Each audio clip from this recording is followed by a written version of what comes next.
Good evening everyone. Welcome to our YouTube channel Brahm Gupta. सो आज की इस मेगा क्लास में हम दिसंबर 2014 का पेपर डिस्कशन करेंगे।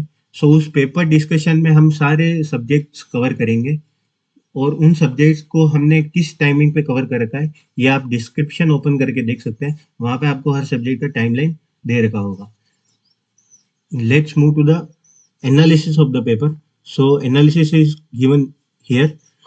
मैथमेटिकल मेथड्स के जो 3 मार्कर्स यानी कि बी सेक्शन में क्वेश्चन थे वो हाईएस्ट 5 क्वेश्चन थे और जो सी सेक्शन में क्वेश्चन थे वो सिर्फ 2 ही क्वेश्चन थे। क्वांटम मैकेनिक्स के 4 क्वेश्चंस थे और 4 ही क्वेश्चन सी सेक्शन में भी थे। एटॉमिक एंड मोलिकुलर का कोई क्वेश्चन नहीं आता बी सेक्शन में, हम जानते हैं। सी सेक्शन में उसके 3 क्वेश्चन थे।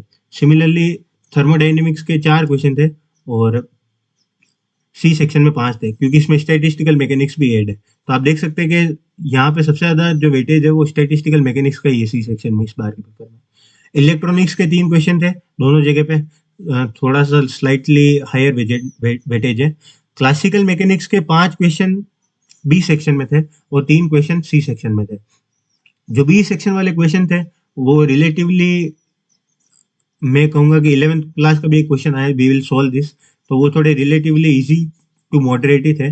जो सी सेक्शन के क्वेश्चन थे उनमें एक क्वेश्चन आया था, बाकी इजी क्वेश्चन ही थे। सिमिलरली इलेक्ट्रोडायनेमिक्स के क्वेश्चन काफी कम आए इस बार, सिर्फ 3 क्वेश्चन ही आए और एक क्वेश्चन इलेक्ट्रोडायनेमिक्स का बी सेक्शन में भी आया। सबसे और बात यह कि इस बार ऑप्टिक्स का क्वेश्चन भी आया। पिछले कुछ पेपर से हम ये देख रहे हैं कि ऑप्टिक्स का पेपर इतनी आसानी से रिपीट नहीं होता है।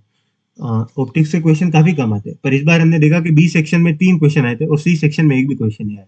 न्यूक्लियर का तो as it is B section में कोई क्वेश्चन नहीं आता है, पर सी सेक्शन में इस बार 3 सवाल है, मैक्सिमम सवाल है। 3 सवाल मैक्सिमम रहते हैं हर बार, एक पार्टिकल का दो न्यूक्लियर के। सो वही रेशो रहा। सॉलिड स्टेट और कंडेंस मैटर फिजिक्स के भी 3 क्वेश्चन आए, सो दे वर एज एक्सपेक्टेड। सबसे अच्छा मुझे ये लगा कि मैथमेटिकल के 5 सवाल है और क्वांटम का तो हमेशा जो रिकॉर्ड रहता है वही रहा और क्लासिकल मैकेनिक्स के भी अच्छे क्वेश्चन है। अगर आप इनमें से अगर कोई भी ऐसे पेपर चूज कर ले जो आपको कट ऑफ के आसपास ले जाए तो वो भी एक अच्छा ऑप्शन होगा।